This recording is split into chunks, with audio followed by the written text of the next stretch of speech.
So this is what the conclusion I wrote to the detective Barney Fife, because I'm so stupid. I'm the Gomer Pyle of appraisal. But this was what I wrote to them. I said, my appraisal report was credible and in compliance with USPAP, and I had confirmed this with not only dozens of my certified peers, but also by the experts in which the Appraisal Institute felt were the most prestigious residential appraisers in their respective states. The chief appraiser, who works for my client, agrees that this was a credible appraisal report, and any errors I made were innocent human errors. This is especially the case because my client openly admits that I would have visited the subject again and double-checked my measurement if given the opportunity. The person who was upset with my appraisal report was the biased third party who obviously violated Dodd-Frank laws. The review appraiser's critique of my original appraisal report was littered with not only grammar errors and typos, but with egregious ideas on what is required for a credible 1004 appraisal report and work file. Some appraisers even believe that he was encouraging me to break Dodd-Frank laws, as he instructed me that I should have contacted the biased third party who was insisting I make changes based solely on their demands. So, here's the question. If a homeowner comes to an appraiser and says, you did a horrible job, you need to make changes to your appraisal report, and the homeowner is not my client. What Dodd-Frank says that I should do is contact my AMC immediately and have them go through the proper channels, make the changes, which is what I did. Now, what the chief inspector's telling me I should have done was give them a call and make it right, because we need to make the public happy. Which he was basically saying what other people believe is he was saying you need to break Dodd-Frank laws. And I even said that to him. I go, isn't this breaking Dodd-Frank laws? Oh, no, you could call them. Just don't talk about value. Just do all this. And other people are like, no, you handled that perfectly, including my client. My client thinks I handled it perfectly. Yet, although I handled it perfectly, according to my client, I didn't have the clairvoyance of knowing all these things that Inspector Barney Fife was going to jump on my case about.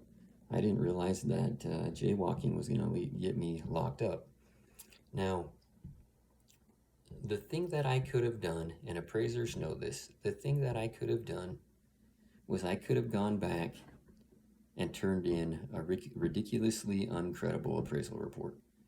Now, the person was upset because they were saying, I got a 6,000 square foot home. And you only called it 4,200. The truth is it was 4,400. But they thought the whole below grade area, which I reported properly as below grade, they thought that should have been considered above grade. You look at the definition of below grade, I did it exactly perfect. So they didn't understand how to read an appraisal. I didn't have a chance to explain that to them. I would have loved to. Plus, they were upset because they thought that the enclosed patio should be living area. The closed patio that had a nice little step down, that also had no heating or air conditioning, that was obviously just an enclosed patio, they wanted that to be considered living area. So if I would have acquiesced, and I would have called the whole thing a 6,500 square foot thing, I would have compared it to different properties, and I would have given it like a 1.7 or $1.8 million valuation, $500,000 more. What would have happened?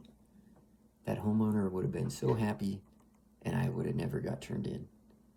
And I'd be bragging to everyone, like, look at me, I've never been turned in. I'm such a good appraiser because no one's ever turned in my work because I always acquiesce to the homeowner. And you know what that does? That makes it so you have these inflated appraisal prices, and so then when the next boom comes, they go, oh my gosh, appraisers are a bunch of idiots. Well, why is that? Because we don't want to get turned in for anything, because the rules are written so broadly that any Barney Fife could look at any appraisal report and find errors with it.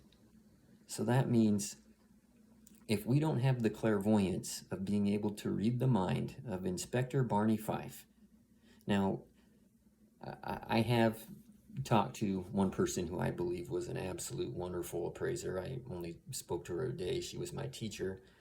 And it seemed like she went on the board, the state board, because she was concerned about doing what's right and everything in there. But she herself talked about how her colleagues were so egregiously wrong in many areas. So if I didn't convince the listeners that the people at the top of the food chain in the appraisal industry are having problems, guess what? The people who are in the top are saying some of their colleagues are having some horrible regulatory issues. So why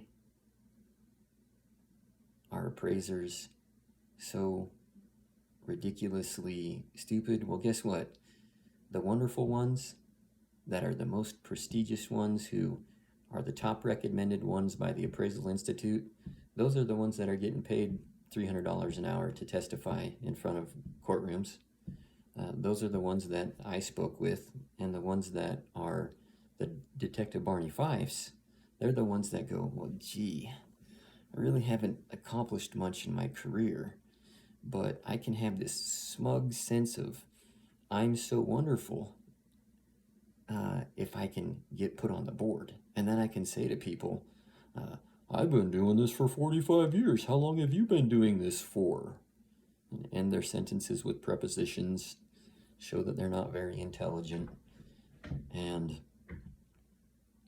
hand down disciplinary action to other people, and then just feel all good about life and say, hey, I don't make a whole lot of money, but guess what? I get to lock up half the town because I'm Inspector Barney Fife. I get to give disciplinary action out to people who identify the property properly as single-family residential and put the correct zoning map of RC-1, but accidentally put CR-1. And although I have tons of typos all over the place, spelling errors, I'm going to lay down the law with them, and I'm going to give them disciplinary action, and that's going to make me feel just so wonderful inside.